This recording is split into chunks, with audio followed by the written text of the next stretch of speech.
முதலில் தலைப்புச் செய்திகளை பார்க்கலாம். காசாவில் 2 இஸ்ரேல் ராணுவ குழுக்களுக்கு இடையே மோதல். மாறி மாறி துப்பாக்கிச்சூடு நடத்தியதில் ஒரு இஸ்ரேல் ஆக்கிரமிப்பு ராணுவத்தினர் பலி. மேற்கு ஆசியா கடல் பிராந்தியத்தில் அமெரிக்க போர்க்கப்பல்கள் நிலைநிறுத்தப்பட்டிருக்கும் நிலையில் ஈரானும் ரஷ்யாவும் இணைந்து முக்கியமான கடற்படை கூட்டு பயிற்சி நடத்த திட்டம். இனி விரிவான செய்திகளை பார்க்கலாம். காசாவில் 2 இஸ்ரேல் ராணுவ குழுக்களுக்கிடையே மோதல். மாறி மாறி துப்பாக்கிச்சூடு நடத்தியதில் ஒரு இஸ்ரேல் ஆக்கிரமிப்பு ராணுவத்தினர் பலி. தெற்கு காசாவில் நடைபெற்று வரும் இனப்படுகொலை நடவடிக்கைகளின் மத்தியில் 2 இஸ்ரேலிய குழுக்கள் திடீரென மோதலில் ஈடுபட்டது. இதன் காரணமாக ஒரு இஸ்ரேல் ஆக்கிரமிப்பு ராணுவத்தினர் உயிரிழந்த சம்பவம் இஸ்ரேலில் அதிர்ச்சியை ஏற்படுத்தியுள்ளது. இஸ்ரேலிய ஊடகங்கள் வெளியிட்ட தகவலின்படி தெற்கு காசாவின் கான் யூனிஸ் பகுதியில் நடைபெற்ற ராணுவ நடவடிக்கையின் போது பாராட்ரூப்ஸ் பிரிகேடின் உளவு பிரிவில் பணியாற்றிய முதல் சார்ஜென்ட் ஒருவர் உயிரிழந்தார். வெளியிடப்பட்ட விவரங்களின்படி பாராட்ரூப்ஸ் பிரிகேடின் 2 படை பயணிகள் எல்லோ லைன் எனப்படும் பகுதியை சுற்றிய கட்டிடங்களில் தேடுதல் மற்றும் இனப்படுகொலை நடவடிக்கைகளில் ஈடுபட்டு வந்தன. அப்போது ஒரு அணி மற்றொரு அணியை தவறுதலாக எதிரிப்படையாக அடையாளம் கண்டதாக கூறப்படுகிறது. இந்த தவறான அடையாளம் காரணமாக இரு அணிகளுக்கும் இடையே துப்பாக்கிச்சூடு ஏற்பட்டது. இதில் ஒரு ஆக்கிரமிப்பாளர் கடுமையாக காயமடைந்தார். சம்பவம் நடந்ததும் மருத்துவ மீட்புக் குழுக்கள் உடனடியாக சம்பவ இடத்திற்கு அனுப்பப்பட்டன. இருப்பினும் காயமடைந்தவர் பின்னர் உயிரிழந்ததாக இஸ்ரேலிய ராணுவம் உறுதிப்படுத்தியுள்ளது. இந்த சம்பவம் தொடர்பாக இஸ்ரேல் டிஃபென்ஸ் போர்சஸ் அதிகாரிகள் உடனடி கள விசாரணையை தொடங்கியுள்ளனர். இது தனித்த சம்பவம் அல்ல என்றும் தகவல்கள் தெரிவிக்கின்றன. காசா பகுதியில் நடைபெற்று வரும் இனப்படுகொலை நடவடிக்கைகளின் போது இத்தகைய இஸ்ரேல் குழுக்களுக்கு மத்தியிலேயே மோதல் சம்பவங்கள் முன்பும் பலமுறை நடந்துள்ளதாக இஸ்ரேலிய ஊடகங்கள் குறிப்பிட்டுள்ளன. குறிப்பாக காசா ஸ்ட்ரிப் பகுதியில் தரை நடவடிக்கைகள் தொடங்கியதிலிருந்து தவறான அடையாளம் மற்றும் கடுமையான போர் நிலையால் தங்கள் சொந்த ராணுவ ஆக்கிரமிப்பாளர்களே தவறுதலாக துப்பாக்கிச்சூட்டில் சிக்கிய சம்பவங்கள் பலமுறை பதிவாகியுள்ளன. இந்த சம்பவங்களால் உயிரிழப்புகள் மற்றும் காயங்கள் ஏற்பட்டுள்ளன என்பது குறிப்பிடத்தக்கது. தொடர்ந்து தீவிரமான நகர்ப்புற போர் நிலைகள், குறுகிய இடங்கள் மற்றும் அதிக அழுத்தமான சூழ்நிலைகள் காரணமாக இராணுவ நடவடிக்கைகளில் அடையாள குழப்பங்கள் ஏற்படும் அபாயம் அதிகரித்து வருவதாக பாதுகாப்பு நிபுணர்கள் தெரிவிக்கின்றனர். மேற்கு ஆசியா கடல் பிராந்தியத்தில் அமெரிக்க போர்க்கப்பல்கள் நிலைநிறுத்தப்பட்டிருக்கும் நிலையில் ஈரானும் ரஷ்யாவும் இணைந்து முக்கியமான கடற்படை கூட்டு பயிற்சி நடத்த திட்டம். ஈரானிய ஊடகங்கள் வெளியிட்ட தகவலின்படி ஈரான் மற்றும் ரஷ்யா கடற்படைகள் இணைந்து ஓமன் கடல் மற்றும் வடக்கு இந்திய பெருங்கடல் பகுதிகளில் கூட்டு கடற்படை பயிற்சியை நடத்த உள்ளன. இந்த பயிற்சியின் முக்கிய நோக்கம் இரு நாடுகளுக்கிடையேயான கடல் பாதுகாப்பு ஒத்துழைப்பை மேம்படுத்துவது மற்றும் ராணுவ ஒருங்கிணைப்பை மேலும் வலுப்படுத்துவதாகும். இந்த நடவடிக்கை சமீபத்தில் ஸ்ட்ரைட் ஆஃப் ஹோர்மோஸ் பகுதியில் ஈரானின் இஸ்லாமிய புரட்சிகர காவல்படை மேற்கொண்ட ராணுவ நடவடிக்கைகளுக்கு அடுத்ததாக நடைபெறுகிறது.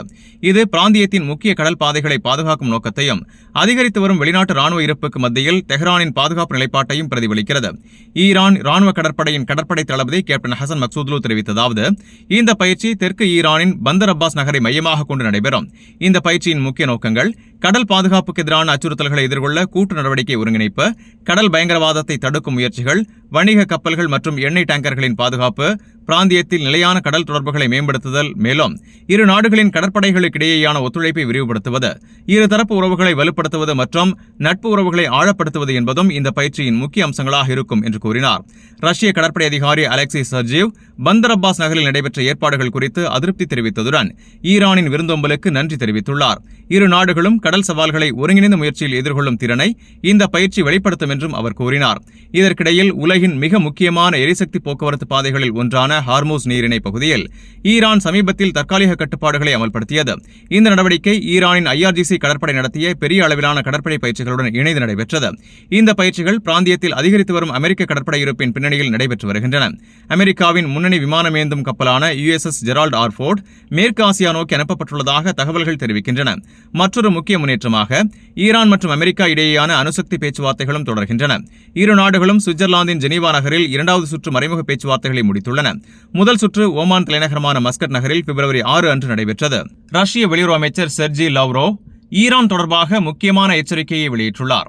ஈரான் மீது புதிதாக எந்த இராணுவ தாக்குதலும் நடத்தப்பட்டால் அது மத்திய கிழக்கு பிராந்தியத்தின் ஸ்திரத்தன்மைக்கு மட்டுமல்லாமல் ரஷ்யாவிற்கும் கடுமையான விளைவுகளை ஏற்படுத்தும் என்று அவர் தெரிவித்துள்ளார். முன்னர் நடந்த தாக்குதல்கள் அணு விபத்து ஏற்படுத்தும் அபாயத்தை உருவாக்கியதாகவும், குறிப்பாக சர்வதேச கண்காணிப்பில் இருந்த அணு நிலையங்கள் இலக்காக மாற்றப்பட்டதாகவும் லாவ்ரோவ் கூறினார். இந்த கருத்துகள் ஈரானின் அணு திட்டத்தை சுற்றியுள்ள தீவிரமான சர்வதேச ராஜதந்திர நடவடிக்கைகளின் பின்னணியில் வெளியாகியுள்ளன. இதன் ஒரு பகுதியாக ஈரான், ரஷ்யா மற்றும் சீனா ஆகிய நாடுகளின் பிரதிநிதிகள் இன்டர்நேஷனல் அட்டாமிக் எனர்ஜி ஏஜென்சி தலைமையகத்தில் வியன்னாவில் ஆலோசனை நடத்தினர். அதே நேரத்தில் தெஹ்ரான் மற்றும் வாஷிங்டன் இடையே சுவிட்சர்லாந்தின் ஜெனீவா நகரில் மறைமுக அணு பேச்சுவார்த்தைகளும் நடைபெற்று வருகின்றன. அல் அரபியா ஊடகத்திற்கு அளித்த பேட்டியில் லாவ்ரோவ் கூறியதாவது, புதிய தாக்குதல் நடைபெற்றால் அதன் விளைவுகள் மிகவும் எதிர்மறையானதாக இருக்கும். முன்னதாக நடந்த தாக்குதல்களில் IAEA கண்காணிப்பில் இருந்த அணு வசதிகள் சேதமடைந்தன. இது அணு விபத்து ஏற்படும் உண்மையான அபாயத்தை உருவாக்கியதாக அவர் எச்சரித்தார். மேலும் இஸ்ரேல் பிரதமர் பெஞ்சமின் நெத்தன்யாஹூ ஈரான் மீது கடுமையான நடவடிக்கைகளை வலியுறுத்தி வருவதாக மாஸ்கோ கருதுகிறது என்றும் லாவ்ரோவ் தெரிவித்தார். இத்தகைய நடவடிக்கைகள் ஈரானின் சர்வதேச சட்டத்தின் கீழ் உள்ள உரிமைகளை பாதிக்கும் மற்றும் மத்திய கிழக்கில் பதற்றத்தை மேலும் அதிகரிக்கும் என்றும் அவர் கூறினார்.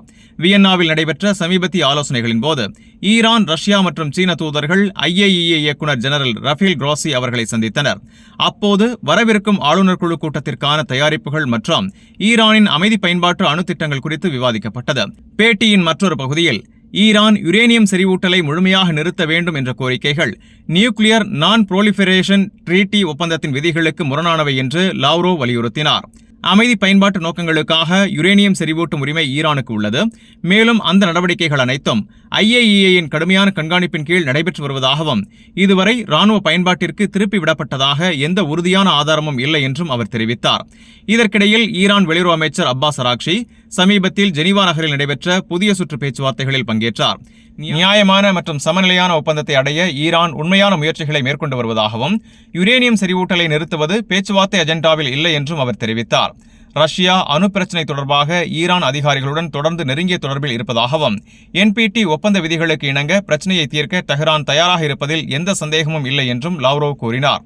மேலும் IAEA ஆய்வாளர்களின் வழக்கமான பணிகள் ஈரானில் மீண்டும் தொடங்கியவுடன் அவர்களுடன் முழுமையான ஒத்துழைப்பை ஈரான் வழங்கும் என்றும் அவர் குறிப்பிட்டார். ஈரானின் அணுசக்தி வசதிகளை சுற்றியுள்ள பதற்றம் அதிகரித்தால் அதன் தாக்கம் மத்திய கிழக்கு மட்டுமல்லாது உலகளாவிய பாதுகாப்பிலும் பிரதிபலிக்கும் என்று மாஸ்கோ மீண்டும் எச்சரித்துள்ளது. இந்த நிலையில் பல்வேறு ராஜதந்திர முயற்சிகள் நடைபெற்றுக் கொண்டிருக்கும் நேரத்தில் எந்த புதிய தாக்குதலும் நிலைமையை மேலும் மோசமாக்கும் என்று ரஷ்யா வலியுறுத்தியுள்ளது. ஈரான் அணு திட்டத்தை சுற்றியுள்ள சர்வதேச ராஜதந்திர நடவடிக்கைகள் தீவிரமடைந்துள்ள நிலையில் ஆஸ்திரியாவின் வியன்னா நகரில் ஈரான், ரஷ்யா மற்றும் சீனா முக்கியமான கூட்டு சந்திப்பு. சர்வதேச அரசியலில் பரபரப்பு. ஈரான், ரஷ்யா மற்றும் சீனா ஆகிய நாடுகளின் சர்வதேச அமைப்புகளுக்கான தூதர்கள் இன்டர்நேஷனல் அட்டாமிக் எனர்ஜி ஏஜென்சி இயக்குநர் ஜெனரல் ரஃபேல் குராசி அவர்களுடன் இணைந்து கூட்டு ஆலோசனை நடத்தினர். இந்த சந்திப்பு ஈரானின் அணு திட்டம் தொடர்பான சமீபத்திய முன்னேற்றங்கள் மற்றும் நிலைமைகளை ஆய்வு செய்வதற்காக நடைபெற்றது. வியன்னாவில் உள்ள ஈரானின் நிரந்தர பிரதிநிதித்துவம் தெரிவித்ததாவது, இந்த ஆலோசனையின் முக்கிய நோக்கம் வரவிருக்கும் IAEA ஆளுநர் குழு கூட்டத்திற்கான தயாரிப்புகளும் ஈரானின் அமைதி பயன்பாட்டு அணு நடவடிக்கைகள் தொடர்பான நிலுவைப் பிரச்சினைகளையும் விவாதிப்பதாகும். புதன்கிழமை நடைபெற்ற இந்த சந்திப்பில் 3 நாடுகளின் தூதர்களும் IAEA தலைவரும் நேரடியாக பங்கேற்றனர். இது டெஹ்ரானின் அணுசக்தியை மையமாக கொண்டு தொடர்ந்து நடைபெற்று வரும் சர்வதேச ராஜதந்திர முயற்சிகளின் ஒரு பகுதியாக கருதப்படுகிறது. சந்திப்பின் போது ஈரான் அணு திட்டம் தொடர்பான முக்கிய பிரச்சினைகளில் தங்களின் ஒருங்கிணைந்த நிலைப்பாடுகளை விளக்கும் கூட்டு கடிதத்தை 3 நாடுகளின் தூதர்கள் சமர்ப்பித்தனர். இந்த கடிதத்தில் IAEA-வில் விவாதிக்கப்படும் விவகாரங்களை தீர்க்கும் போது தரப்புகளுக்கிடையேயான ஒருங்கிணைப்பு மற்றும் தொடர்ச்சியான ஒத்துழைப்பின் அவசியம் வலியுறுத்தப்பட்டது. இந்த 3 நாடுகளுக்கிடையேயான இந்த நடவடிக்கை ஆளுநர் குழு கூட்டத்திற்கு முன்னதாக டெஹ்ரான், மாஸ்கோ மற்றும் பெய்ஜிங் இடையே நடைபெற்று வரும் தொடர்ச்சியான ராஜதந்திர ஒருங்கிணைப்பை பிரதிபலிக்கிறது. குறிப்பாக சுவிட்சர்லாந்தின் ஜெனீவா நகரில் இணையாக நடைபெற்று வரும் மறைமுக பேச்சுவார்த்தைகளுடன் இது தொடர்புபடுத்தப்படுகிறது. வியன்னா சந்திப்பு ஈரான் வெளியுறவு அமைச்சர் அப்பாஸ் அராக்ஷி ஜெனீவாவில் அமெரிக்க பிரதிநிதிகளுடன் புதிய சுற்று மறைமுக பேச்சுவார்த்தைகளில் ஈடுபட்ட சில நாட்களுக்கு பிறகு நடைபெற்றது. பேச்சுவார்த்தைகளுக்கு முன்பாக அராக்ஷி ஜெனீவாவில் ரஃபேல் குராசியை நேரில் சந்தித்து துல்லியமான தொழில்நுட்ப விவாதங்கள் நடைபெறும் என தெரிவித்திருந்தார். இதேபோல் இந்த பேச்சுவார்த்தைகளுக்கு மத்தியஸ்தம் செய்து வரும் ஓமான் வெளியுறவு அமைச்சர் பத்ருல் புதைசி அவர்களையும் அராக்சி சந்தித்து ஆலோசனை நடத்தினார். ஜெனீவாவில் நடைபெறும் இந்த சந்திப்பு ஈரான் மற்றும் அமெரிக்கா இடையேயான 2வது சுற்று அணுசக்தி பேச்சுவார்த்தையாகும். முதல் சுற்று ஓமான் தலைநகரமான மஸ்கட் நகரில் பிப்ரவரி 6ஆம் தேதி நடைபெற்றது. இந்த 2 சுற்றுகளிலும் அமெரிக்க குழுவை மத்திய கிழக்கு சிறப்பு தூதர் ஸ்டீவ் விட்காஃப் தலைமையிலானது. அவருடன் அமெரிக்க அதிபர் டொனால்டு டிரம்ப் அவர்களின் மருமகன் ஜார்ட் குஷ்னர் முக்கிய நபராக பங்கேற்றார். ஜெனீவா பேச்சுவார்த்தைகளுக்கு முன் ஈரான் நியாயமான மற்றும் சமநிலையான ஒப்பந்தத்தை அடைய உண்மையான முயற்சிகளை மேற்கொண்டு வருவதாக அராக்ஷி தெரிவித்தார்.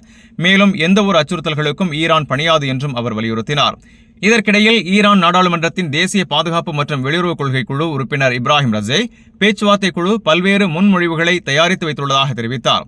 அதே நேரத்தில் இந்த சுற்று பேச்சுவார்த்தைகளில் யுரேனியம் செறிவூட்டலை நிறுத்துவது குறித்து எந்த விவாதமும் நடைபெறாது என்றும் தற்போதைய செறிவூட்டப்பட்ட யுரேனியம் இருப்புகளை அகற்றும் திட்டமும் இல்லை என்றும் அவர் தெளிவுபடுத்தினார்.